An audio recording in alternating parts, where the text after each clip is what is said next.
You got to kick it off with a killer to grab attention. Then you got to take it up a notch. The Matrix is everywhere. It is all around us. Who are you? I'm Shiva, the god of death. Cells.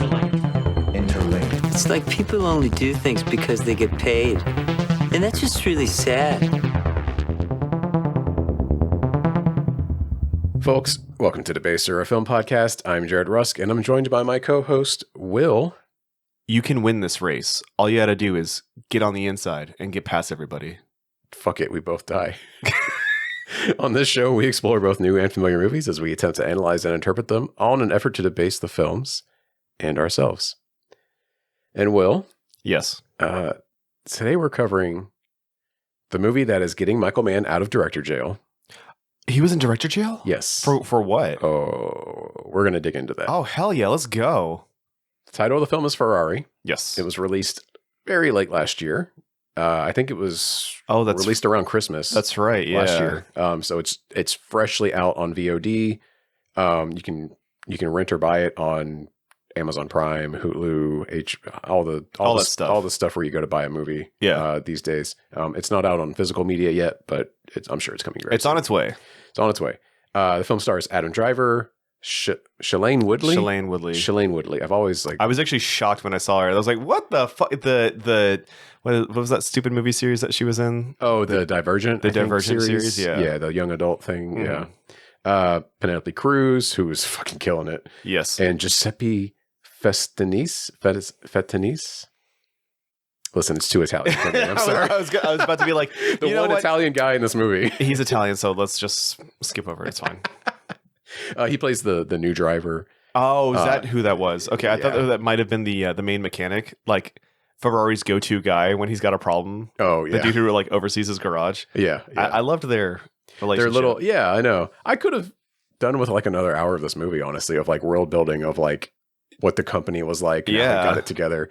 Because I was doing research afterwards after I watched it and was like, oh my God, I didn't even like mention that. I remember telling you like the first half an hour blew by and I was like, I don't know what the fuck is going on. There's like way too much shit being thrown at me and I don't know anything about this guy. Yeah. Other than he makes cars and they're fast. Going into this, I just knew I knew Enzo was the dude. Yeah. And that's all I knew. The only thing I knew about him was from Ford versus Ferrari. Oh, see, I haven't seen that yet. It's a good movie.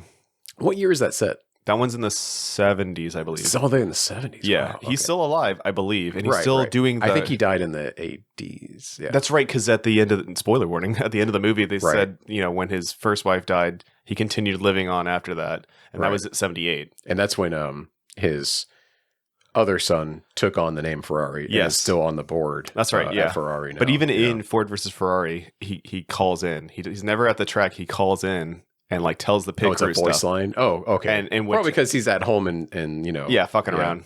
That's funny though. I just thought it was neat that they did it in this one and in the other movie. Right. Okay, the official synopsis of the film.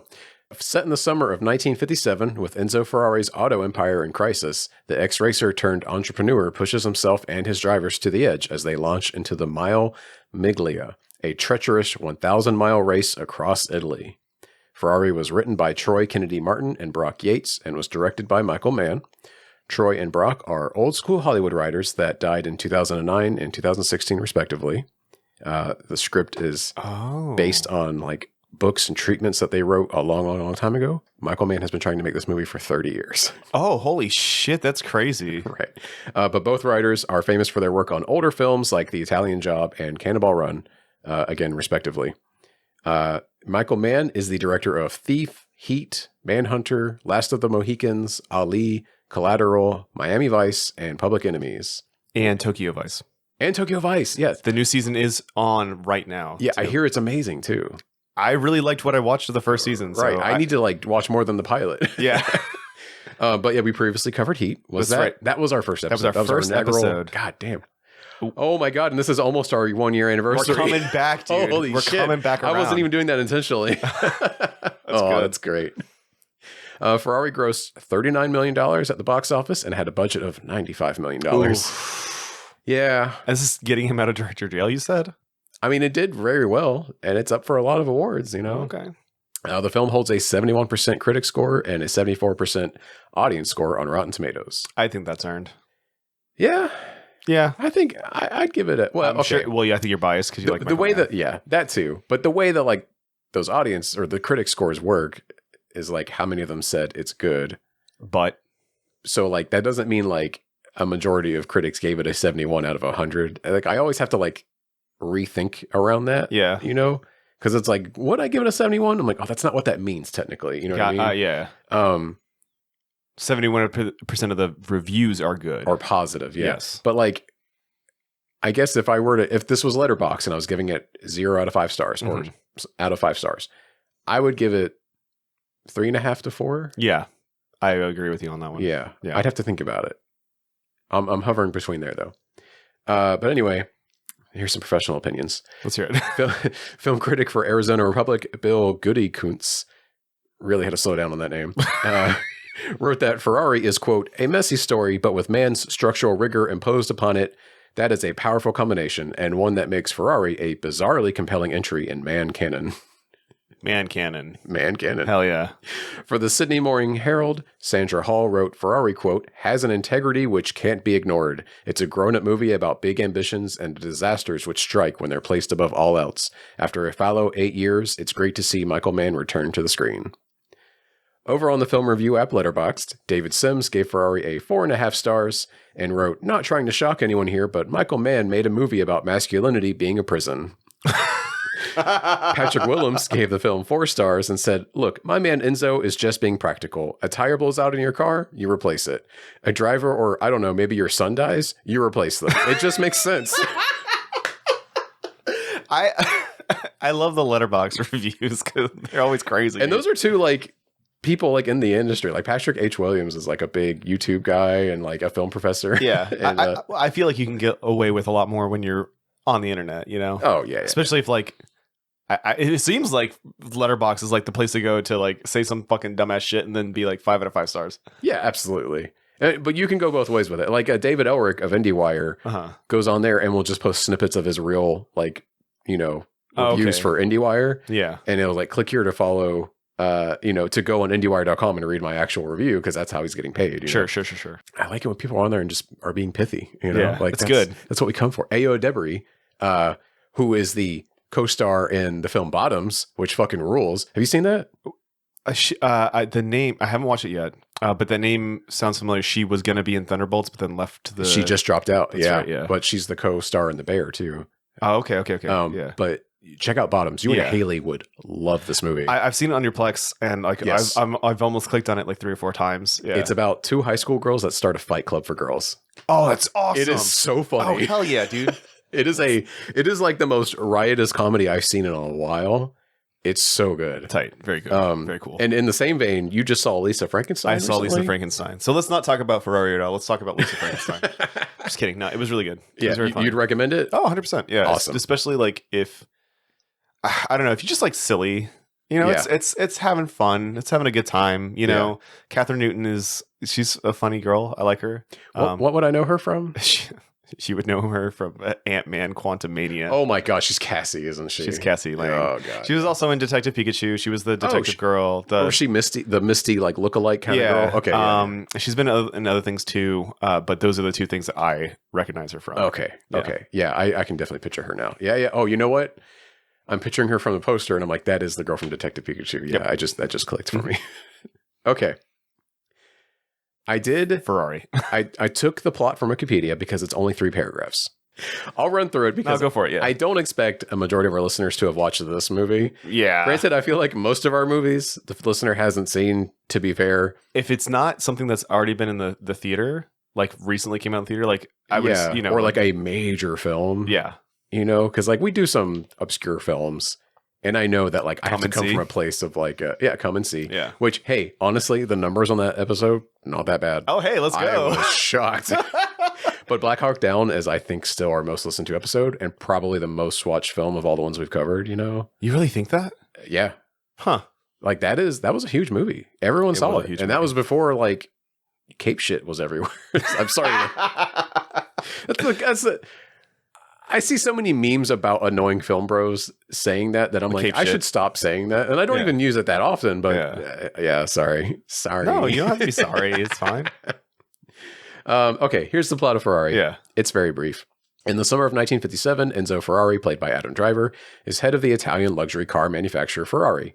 He prepares his racing team for the open-world endurance-based race that lasts 1,000 miles. Grappling with both domestic and professional crises, Ferrari and his estranged wife, Laura, played by Penelope Cruz, grieve for their only son, Dino, who died just a year prior. While he has kept Laura from learning of his infidelities, Ferrari's mistress, Lena Lardi, played by Shailene Woodley, pressures him to grant their illegitimate son the Ferrari name as his confirmation is nearing. Meanwhile, in the wake of the groundbreaking development of the team's Formula One car, Ferrari's manufacturing company is suffering from severe financial hemorrhaging. Faced with no other choice, Ferrari must merge with a sister company to continue doing business. However, Laura owns half of Ferrari's shares, and in order to move forward on deals, Enzo must convince Laura to sign the entirety of the company over to him. A resentful Laura demands a check for $500,000, which will bankrupt the company if she cashes it early. Laura confirms her suspicions that Enzo has been having an affair after finding where Lena and Piero live in the countryside outside of Moderna. Enzo agrees to write the check and trust her to wait. As the race... Mille Miglia. Mille Miglia. Thank you, Will. Mm-hmm. As the Mille Miglia commences in Brescia, Ferrari encourages his drivers to remain ahead of the competition. During a pit stop in Rome, Enzo's newest addition to the team, Alfonso Di Portigo, skips a tire change in order to stay in the lead. Shortly afterwards, Alfonso suffers a blowout in a small countryside with dozens of excited onlookers, causing him to lose control of the vehicle, which veers off the road, violently killing Di Portigo, his navigator, and 9 onlookers in the resulting crash. Another of Ferrari's drivers, the veteran Taruffi, completes the round trip to Brescia and wins the race, but his victory is overshadowed by the news of the deadly crash, which eventually reaches the other contestants. Ferrari is blamed by the media for Di Portigo's lethal accident, and Laura cashes her check to provide bribe money for the journalist. She signs over the full rights of the company, requesting that in return, Enzo refrain from giving Piero the Ferrari name until after her death. Enzo agrees, and later brings Piero to his half-brother's grave. That is how the movie ends. Roll credits. Yeah. Did you catch that? I don't know if this was intentional, but his son's name is Piero. Yes. And Taruffi, the veteran driver, yes. His first name is Piero. Oh. I didn't know if that was like an homage to his buddy, because like Taruffi's been maybe under his banner for a while. Yeah, right. Because he's the Silver Fox guy. Like, yeah, he's the Silver Fox guy, and he keeps telling him, he's like, "Listen, if you're not going to win, you're going to lose the respect of your family and everything. Your wife's going to leave you." Yeah, he's so hard on all those guys. It was so funny. I felt like he was like being kind of jokey, specifically to Taruffi, but the other guys are younger and they're hungry, and like I think he was like really playing into their ego and shit. Yeah. But yeah, I liked the candor that he had with all the guys, you know. Okay. What's up? So there's a scene where they lose a different race before the big one. Yes. And Ferrari is like, it's because they don't want it enough. They're not willing to put their lives on the line. Yeah, Alfonso like got scared and pulled back. Right, and he didn't end up passing a guy and lost another place to this guy. So Ferrari like has them out to dinner, and he's like giving them this big speech about like, you need to be ready to die. Yes. You got to do it. He literally ends the scene by saying like, fuck it, we both die. It feels too modern, but it was so funny. But like, you also see like, that is the point of what he's saying. Like, yeah, it fits, but it's so funny. Well, it's like he's not wrong in a way. Like if they aren't putting their life on the line. That's the point of the whole movie, though. Yeah. It's like he is willing to do the most extreme thing in every situation, and it's why he is the head of this company. The company is wildly successful, but also it is also wildly out of budget, over budget, and he has ruined his marriage. I think that people are dying. I think Enzo is a time traveler, and he traveled forward in time, watched the movie Troy, and when Achilles turned to the camera and said to that kid, "That's why no one will ever remember your name," you know, he was like, "Yeah, I feel that," and then he went back in time and like went fucking hog wild with his ambitions. But yeah, it was you know, he wasn't wrong, because they need to do well in the races to make his cars look good so that people buy his fucking cars so that he can make a profit. He says a quote in the film that was actually popularized by like a car dealer in like the 70s or 80s. But it's, you know, when you win on Sunday, you sell on Monday. And that was the whole, like, he has to win this race so that he can sell more cars the next year so that he can keep the company afloat. Yeah. And that's kind of the whole like crux of the movie. That, and he's trying to reconcile like how he should acknowledge publicly his bastard son, Yeah. right? Or no? No, Yes? it's a bastard son. Yeah. Because it was out of wedlock. The kid didn't right. even have his last name. The kid Right. had the last name of His mom's last name. yeah. But it's like, are you going to tell him like you're his dad? Like, are you going to like, so that we can tell the town this essentially, So he can be confirmed under your name too. You Right. know, all this other stuff. Yeah, religion and the Pope. I wasn't raised Catholic, so was like weird. that kind of like I know what that is vaguely, but Guess what, Jared? I did confirmation. yeah. Yeah, it's nothing. So is it kind of like what age do you do it? Like 13? I did it at 16. Oh, okay, so it's not like a Maybe bar they- mitzvah. No, maybe they do it different in Italy, Right. Because Piero was turning 10. Yeah, and he was yeah. getting confirmed at 10. But no, I was 16. Okay, Didn't do anything for me, man. I'm still going to hell. but like, what is the like? And It's just a fucking generally, ceremony. You're basically like saying that you commit yourself to the Catholic faith. Is so you're confirming to Catholicism. Yes. Okay. Yeah. Okay. That was not clear to me. I'm sorry. No, you're good, man. Yeah. I mean, the word is confirm, but it's okay, Jared.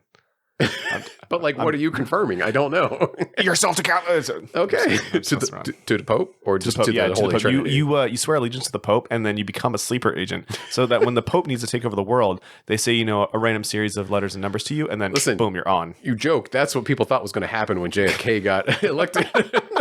I know. Jesus. Anyways, so what is there to say about this film other than it was entertaining?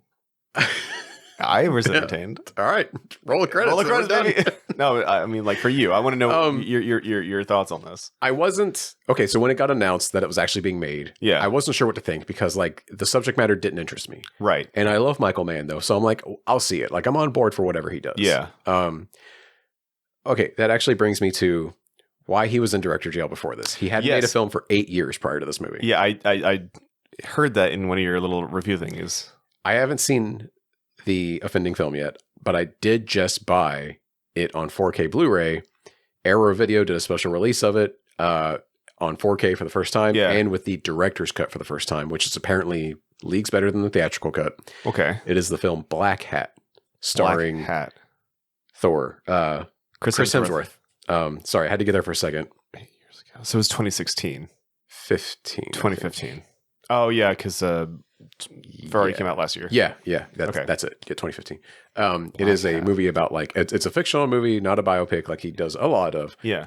But it's a fictional movie about like a hacker, but like a guy who like is like a hacker for good, like a white hat hacker. Hacker essentially. Man. Okay. Sure. But it's like a crime movie too. Like there's a lot of action and stuff, and it's Chris Hemsworth, so of course he's going to be like flexing and shooting people, I guess. it's gonna be hot. Sure. But again, I have not seen it yet. But it was so like the reception was so cool. It bombed so massively at the theaters. What do you think it made in its opening weekend? Well, if this movie's not considered a fucking bomb, like the Ferrari one, even though it made like barely over a third of its budget back, then I don't know. Let's say that it made what, $1 million? Oh my god, you think you did that bad? I don't know, man. I'm tempering Okay. my expectations. Tell me the The budget special of list. Black Hat was $70 million. Okay. They made what, Its 15? opening weekend, it made 8. Holy shit. Overall, worldwide, it made 19. Oh my god. I wasn't far off with my 15 Yeah. there. Wow. Yeah. So obviously It was just he bad? blew a budget. Yeah. It's not that the movie is that bad. It's just nobody saw it. Nobody Okay. cared. Yeah. And so it went away. And 2015 had some bangers. Like that was the same year as Mad Max Fury Road, Oh, that's right. Yeah. which is insane to me. Was that the same year as Chappie? No, Chappie came out the year after it, didn't it? No. At least Chappie was the year one or before two it. before it. Yeah. Okay, never mind. But yeah, man, fucking Black Hat, dude. But yeah, I did just buy No, it. Chappie was a 2015. It was film. 2015. Yeah. Oh my god. And I saw that motherfucker in theaters. Did that movie bomb too? Yes, it was not good. I don't remember. We did a whole episode on it. We and did it's a whole just episode gone. on go. Hey, how about you go? I used re-listen to that. like. I've listened to so many podcasters say that. Like we did a whole episode on it, and I don't remember anything about it. I'm like, yeah, I get it now. Yeah, that's true. The second we walk out that door, it's just whoosh. My wife goes, "How was it?" And I was like, "I think it was good. I don't remember." I had the same thing when it came to finishing Ferrari because, like, as soon as that was done, I rolled right into our next movie. Oh yeah. And all I can really remember is the fucking crash, dude. The crash Okay. was so visceral. Let's talk about the crash. All Okay. right. So I just have a trivia fact I want to read about it. Due to the high death toll among both drivers and spectators, the 1957 Mille Miglia, the race that is showcased in this film, this was the last in its original format. There had been 56 known deaths in 24 races total, with 35 of those deaths in the last 10 races as the cars were getting faster and faster.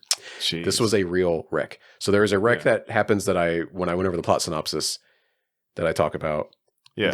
When this wreck happens in the film, it is so fucking jarring. It is incredibly jarring. Everyone I know that has seen this movie, their jaw was on the ground. I texted you immediately and you were like, yeah, I was waiting for you to get to that point. I didn't want to prepare you for it because I wanted it to be organic. Yeah. Because it caught me off guard. Because I heard there was a shocking crashing in the movie. I thought it was early on when they're at the test track and one of the drivers just goes flying. Yeah. Because that one was like, oh shit. And you just see the guy go flying out of the car. Also, how serendipitous was it for the Alfonso to be on the track being like, hey, I'm trying to be a driver. He's like, hey, you should hire me to be a driver. He's like, well, no, great. One of them just died. Yeah, Here you go.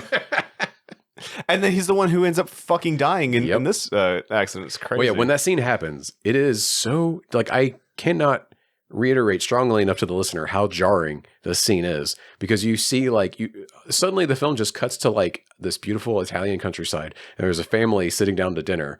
And they're yelling at the son to go wash his hands. And then they hear, oh, the cars are coming. And then so the kids start running outside to go watch the race. Yeah, and you're like, one of these kids is going to get hit. One kid's going to run out into the road and get hit. Because there's a toddler that starts to run out to the road and the dad runs out and grabs them just in time. There's forewarning too, because one of the drivers, I believe, is like, the most dangerous thing on the roads is children and dogs. Children and dogs, right. And I was like, oh, a kid's going to run in front of the car. Yeah, and he's going to swerve and, try to miss it and die. And and I was like, and the driver's going to wreck the car. Yeah, and then he picks up the kid. Well, you know what's, okay, hold on. I know we're leading up to it. Yeah. But I saw that kid running and Haley's working with their headphones on. Oh, no. And I go, oh my God, they're going to hit a kid. And she took her headphones off and was like, what's going to happen? Like, oh no, never mind. They grabbed the oh no, they grabbed the kid. It's okay and stuff. And she turned back around to go back to work, but she had her headphones off. Yeah. And then let me just tell you about this crash from my point of view. Right. So they're driving, and all of a sudden, the movie is starting to show these little divots on the road. I guess these are the reflecting. The reflector things, right? Yeah. And I'm like, oh, his tire pressure is bad. He's gonna hit the thing, and it's gonna swerve out. What's gonna happen? And then the movie fucking slows down. Yep. And you see a point, for whatever reason, one of these reflectors has got a sharp, a jagged edge on it. Yeah. And it fucking hits the tire and it pops. I'm like, oh, this guy's going to get hurt. I audibly gasped. And then Haley turned around again. And my son is behind me. He's been watching this with me too, right? No.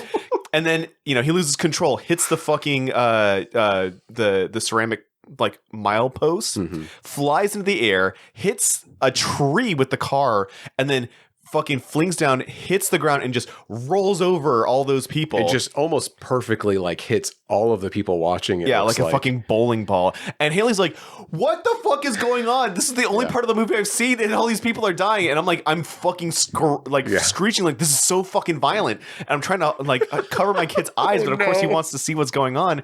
And then they They drive the point home by showing limbs and shit on the camera slowly pans over all the bodies. Yeah, including I'm assuming that's Alfonso that was bisected. It's actually his pilot. It was the navigator. Okay.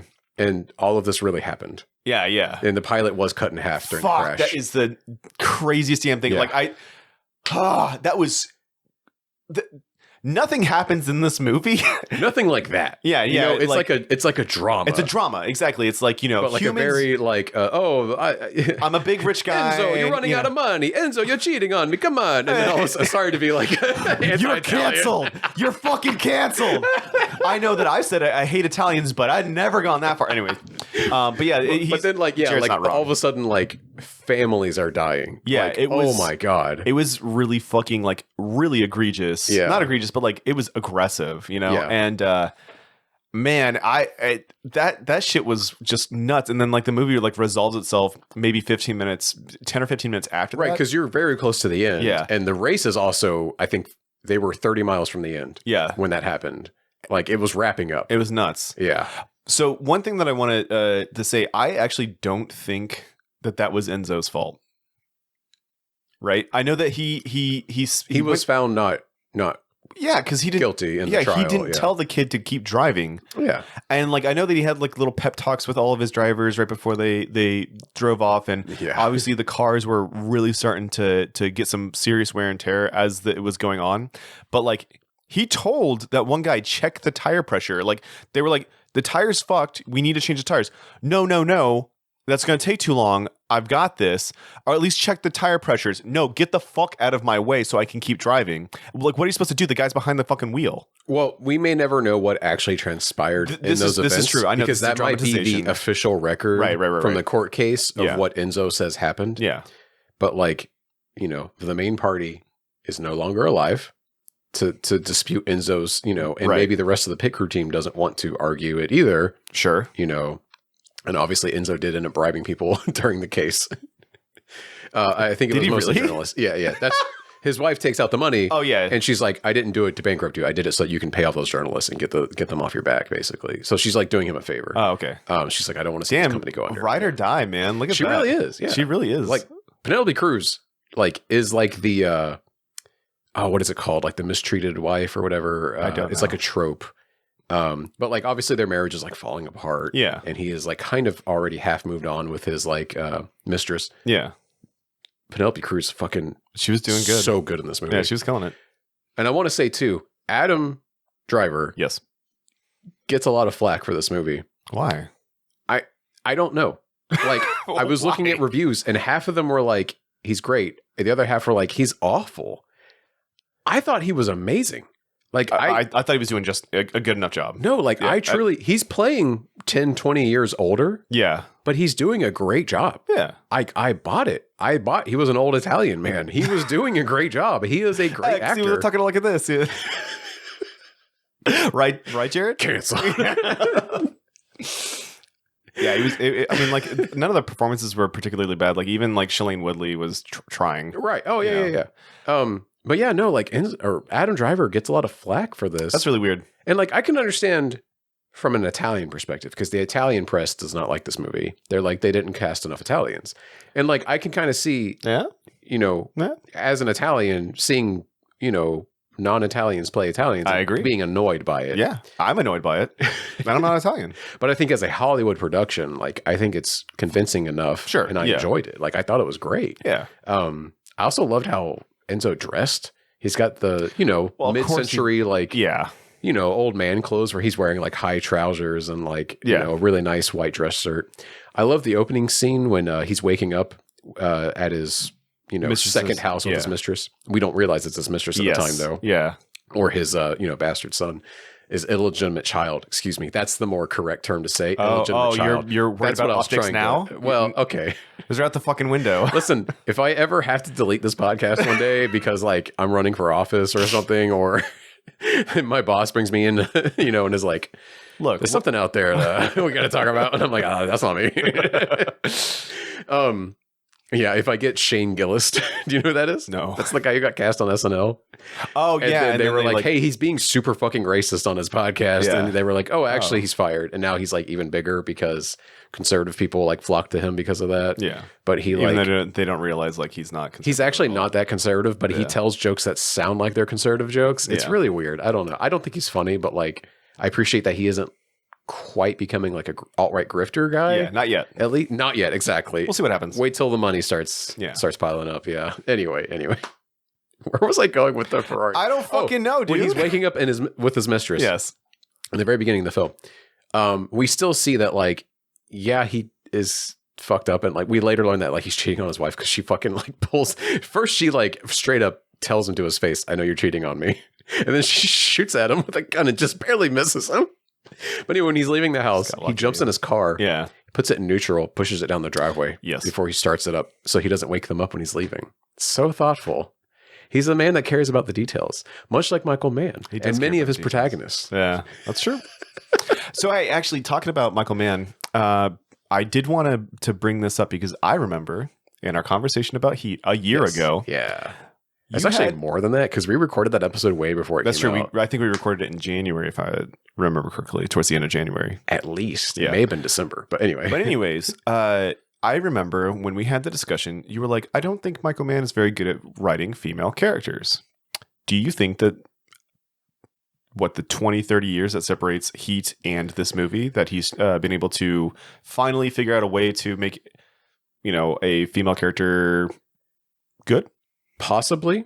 Yeah. But he is not credited as a writer on this film. That's not to say he didn't do Punch Up. Directors still matter. Yes, Because I agree. Once again, you can point to Madame Web as an example. Yeah. Because a lot of the concerns that I've heard about that film is the performances are shit. They aren't told which words to inflect on in order to give the audience moment. And that's on the director. That's what that person's supposed to do, is direct people. So I don't know. I liked Penelope Cruz's performance in this film. I thought she was doing really well, but she's also been in the biz for quite some time. She knows what the fuck she's doing. So I don't really know. But it could be movies are a collaborative effort. Yeah. So it could have been Michael Mann saying like, hey, maybe we do this, and I'm almost certain he did like punch up the script, but the script is technically credited to the two guys that like wrote the books that this is inspired by. Yeah. But yeah, I'm sure Michael Mann took a pass because he does write on a lot of his own films. Mm-hmm. But yeah, that's a good point, actually. I like that you brought that up because there is a lot of time between here and Heat. Yeah. And the female characters in Heat leave a lot to be desired. Especially the main love Robert De interest. Niro's love interest. I can't remember her name, but it's just so bland. It's like, do you remember, did you ever watch Arrested Development? No, I didn't. Not really. Well, Michael Cera starts dating this girl in like season 2 or 3 of the show, and her name is Anne. And she's just so bland and boring that whenever people are like, her? Whenever she comes up, like very pointedly. That's funny. But yeah, that was like one of the things I kept thinking about. Like I wanted to remember and bring it up now. Right. Yeah. So that we could. And because he's like, yeah, this movie is like a complete inflection on that, where it's like, actually, these female characters are very strong and well written. Mm-hmm. But yeah, that's a good point. I don't know how much of that is him. Right. But like certainly not none of it. Yeah, not none of it. There's the more than a 0% chance that he had some sort of hand in that. Right. Okay, so I mentioned this earlier, but Michael Mann worked on this film off and on for over 30 years. And initially Robert De Niro was going to play Enzo Ferrari. Oh, wow. He's way too old now. And now he's older than Enzo is in the film, which is crazy. Yeah. So there was a video when this film was being released, and like there was like press junkets and stuff. Yeah. There was a video making the rounds on the internet, like Twitter and so forth, where they were doing a Q&A session with Adam Driver. Where people can ask questions, which is always the best thing to do. I've seen this clip. Damn! I was hoping I could spring it on you. I got you this one. Yeah, go ahead and do it. So an audience member in Poland asks Adam Driver what he thought of the crash scenes. The audience member says, "They looked pretty harsh, drastic, and I must say, cheesy for me." And Driver replies, fuck you. I don't know. Next question. I love that. He's like, fuck you. I don't know. Amazing response. Fucking Adam nailed it. That was good. Yeah. However, the guy's not that wrong. You think it was cheesy? So hold on. It's not that it was cheesy. Mm-hmm. I think that they should have gone back and made it look a little bit better. The CGI. Because the moment that he hits the rock and then goes into the air, I mean, obviously it's fake, obviously, but we all know it's fake. But they could have done more care to make that car not look like it's just some sort of computer generated car that kind of just just flings up. Yeah. And then when it rolled over all the people, it was kind of slow. It didn't look organic. Yeah. Not to say that I've seen a bunch of cars roll over people, but I have seen actual car crashes, and there could have been more care put into it. It felt like it was kind of an afterthought, even though I wonder the shocking part of the movie. I wonder if that's because like the CGI in this film was not high priority. No. And it was not in production for like a long time, because like they actually ended up shooting it like I think 2022. Oh, okay. And then it came out like the next year. Yeah. But most of this $90 million budget was that what it was? Yeah, you said it was 90. Yeah. Was spent on fucking building all of these like vintage luxury sports cars. Right. Like that was not cheap. Like I watched it behind the scenes. No, I don't doubt it. And it was like, yeah, the production designer was like, pulling his hair out being like, we got to build a bunch of like what were $1 million cars in the 50s. Like, where are we going to get these parts? So basically they just built like go-karts that look like And they had the frame and over then had the top. the body. Yeah. And then they would speed up the movements and stuff. Right, yeah. I mean, like, Adam has no fucking purview over the CGI department of this fucking film. That was a really stupid question for him to ask Adam specifically, because he's there to promote the movie. Right. But and the guy's like kind of shit-talking a little bit. to play devil's advocate, he's not fucking wrong. It did look it was a little jarring for me. It is jarring, and I think it's supposed to be because this is a real incident too. It was twofold for me because you know I did just recently rewatch Jurassic Park for the billionth time, and those dinosaurs are still so fucking convincing to me that they looked better than that car crash. That's because they do both CGI and animatronics. I know that. And they do rain and night shots to hide the CGI. You don't have the luxury of that when you're doing a real event. I know, but they should have done something. They needed. I hate to say it, but I don't disagree with that guy. Well, that whole movie was filmed around. I understand. Okay. I understand. Michael Mann's thing is not CGI either, you know. I fucking get it. I understand, man. But like, you can't shit on the guy. Fuck you. I don't know. Next trivia bit. God. That's good. That's a good way to segue. We'll call that pulling a driver. There you go. Fuck you. I don't know. Next thing. Will, I'm not up on True Detective season 4. Yes. I know you are, although you're about to watch the finale. I got to go home and watch the finale tonight. Yeah. We're recording this like 2 days before release. So if anyone's listening, like this is pretty much up to date. So True Detective season 4 finale just came out last weekend. And you will probably have seen it by the time this comes out. Hopefully. I've been playing Helldivers 2 on PlayStation, which is like all the hotness right now. All of my friends are playing it. They won't shut the fuck up about it. Yeah. The worst thing about it is I've seen the gameplay and it's right at my fucking alley. So 1000%. that's why I have to get it. It is Starship Troopers meets Warhammer. meets Warhammer meets Star Wars. Yeah. Like it's great. They're just it's a mix mash of so many different things. But it's really fun. It is a live service game. Is that what they're called? It's a game as a service. Yeah. But like it's not trying to milk your money, I will say. It's not constantly like, give us money, buy this stuff. Like it's kind of buried in a menu to actually spend money on it. That's good. Yeah. Hey, that's actually respectable. It is. Like that's why people love it, because they're like, this is not a like greedy, disgusting little game that's like, give me your money, piggies. And it's also you have to pay $40. It's not a free to play game. Something that I've noticed too is that it's not taking itself serious. It's not like trying to tell a grand story. It is, hey, do you want to spend $40 and hang out with your friends for a couple hours and just shoot waves of bugs and robots? Oh, we'll just do that here. We can do that for you. There is like a story and like a theme, but it's very little because it is a budget game. It's not game. like Destiny. Every time that I think about games as service, I think about Destiny or The Division or that fucking Suicide Squad game that just came out. You know, that kind of, or that Marvel game that came out and died. It's spitting in the face of Suicide Squad, like everything that game stands for. Yeah. Because like everyone was like, oh, I guess live service games are done with Suicide Squad because it just underperformed so poorly across the board. But like anybody could have told you it was going to. Yeah. Like me and all my gamer buds, like we don't all share the same opinion on stuff, but like we all were like, Suicide Squad's going to fucking suck. You could just tell. And like it's not Rocksteady's fault.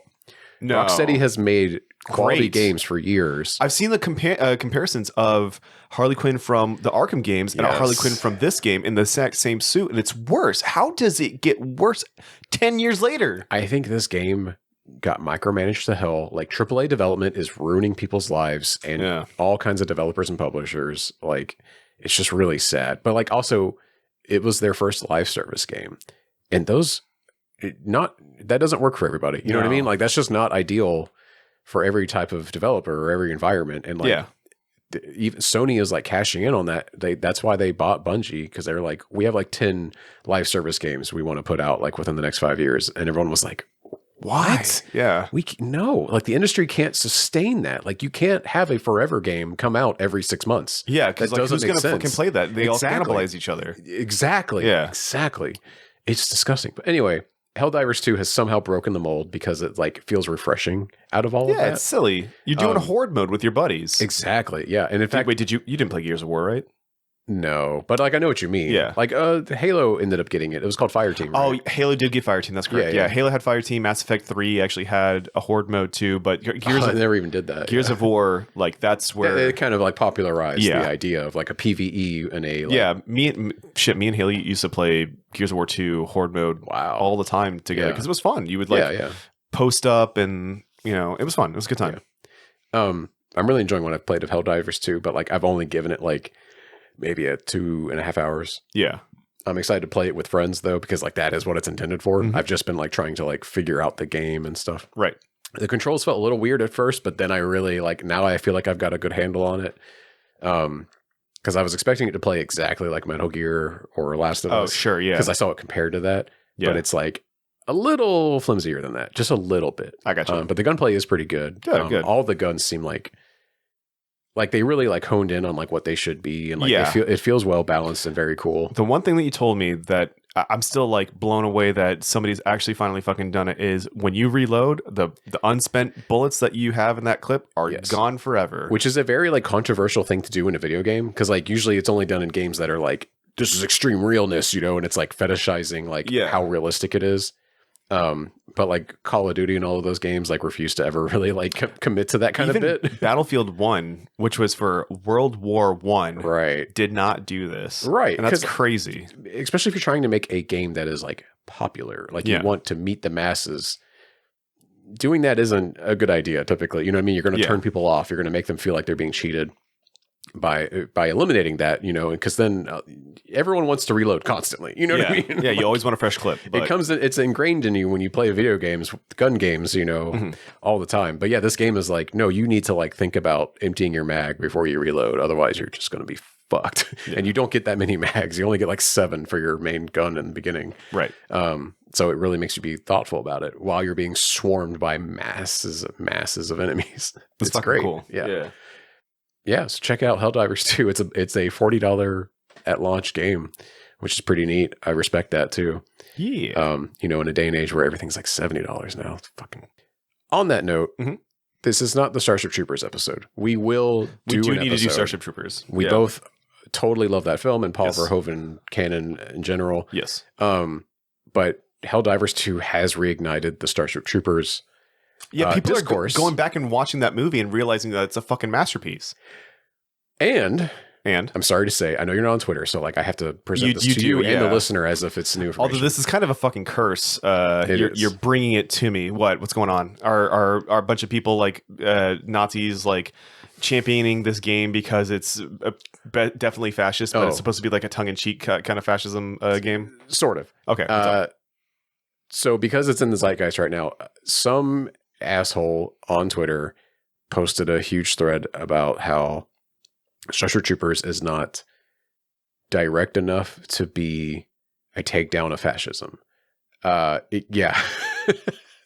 His whole argument, like, it's a very long thread, but he's saying like, this isn't an accurate like send up or satire because like all of our protagonists are too good looking and the bugs are ugly.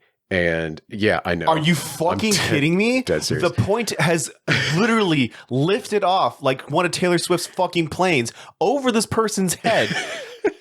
How in the fuck? Oh my God. Not only that, but like, the entire weekend, because I think it started like Friday or Saturday, people have just been dunking on them being like, do you not see how obvious like Paul Verhoeven was trying to make this? And also like if you listen to the director's commentary track, he's like, we tried so hard to make this as obvious as possible and people still didn't get it when it came out, Oh, to be fair, I didn't catch it. Well, we were 7 when that movie came out. I know, but I didn't get to watch it until but I was like 15. film critics at the time I know, yeah. were like, this feels like a Nazi propaganda film. And Paul was over there like, I know, that's the point. That's the point. That's the joke, dude. He's like, I grew up in Austria during World War II. That's the point. There was an artillery team in my fucking backyard. That's for real, though. Paul Verhoeven? Yeah. Oh, shit. I know that. Yeah. But yeah, like, and he is on record, like in an interview being like, when I signed on to do the movie, like they brought me the book Robert Heinlein's Throw Starship that Troopers. fucker in the trash. Yeah, he's like, I read the first couple of chapters and it was so boring. I just had my assistant like tell me about it, and it was like it was so right wing. I was like, oh fuck this mess. I read that in high school actually. Oh yeah, Yeah, I got an A on that paper. That was good. it was like a book report you did. Yeah, it was for ROTC. Of course it was. Yeah, That is absolutely a book ROTC people would boy love howdy, to. I read that book. I watched the Black Hawk Down. It was that jingoism was in them veins, baby. Right, but when you read that book, you weren't reading it to critique it. You were reading it being like, I gotta be a civilian. What is it? A citizen. You have to be a citizen. You have to be a dude. citizen. Service guarantees citizenship, baby. I'm doing my part. I'm doing my part. Would you like to know more? Yeah. So that none of that's in the book, by the way. Of course. Yeah. It's like anti-communist as fuck. It's crazy. Yeah. No, I know. Yeah. Oh, did you read it? No, but okay. I wanted to, and then I was like, oh, Starship Troopers was the movie was the opposite of the book. Yeah. Oh, maybe I shouldn't bother then. Wow. Yeah. But yeah, so this person, and I think the argument could be made that this person was doing it for engagement bait, essentially. They got it. Yeah, I mean, they're all over Like, Twitter how can now, you be so but, like I know. I'm at a loss for to words. miss the point. Yeah, entirely. Jesus fucking But Christ. as people would constantly dunk on them and be like, no, like you're missing the point. Like here's like an interview where he was like saying this, or like here is like literally like It wasn't they're direct enough. in this scene, like in this still frame of the movie. Everyone is literally dressed like a Nazi. Like how are you not seeing this? Kind of stuff. And I think he's just being willfully ignorant for the engagement. But hey, you know what? The internet is a poisoned place now. It is a poisoned place. It's fucking true. That's what happens there. Do you want to move on?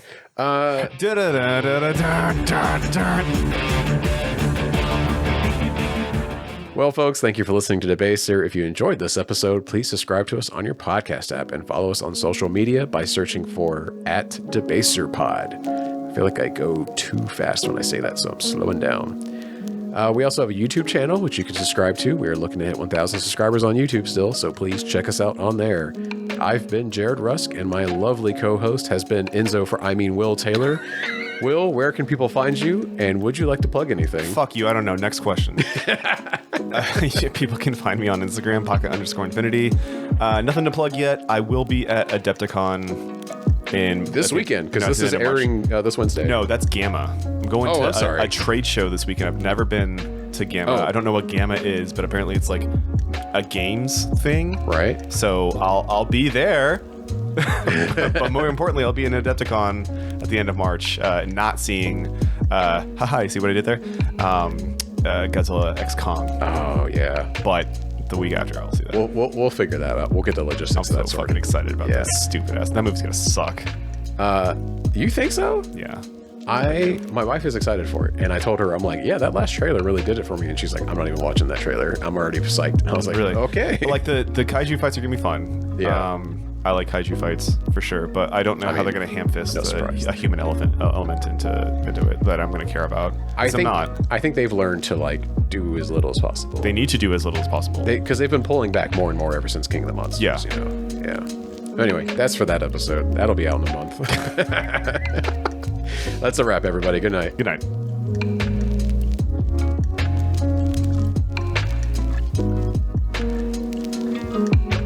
Debaser is hosted and produced by Will Taylor and Jared Rusk. Want to email the show? Send it to podcast@debaserpod.com. Want to help us out? Please leave us a review on your podcast platform of choice, especially Apple Podcasts. If you write a 5-star review of Debaser on Apple Podcasts, I may read your review in a future episode. Thanks for listening, and take care out there.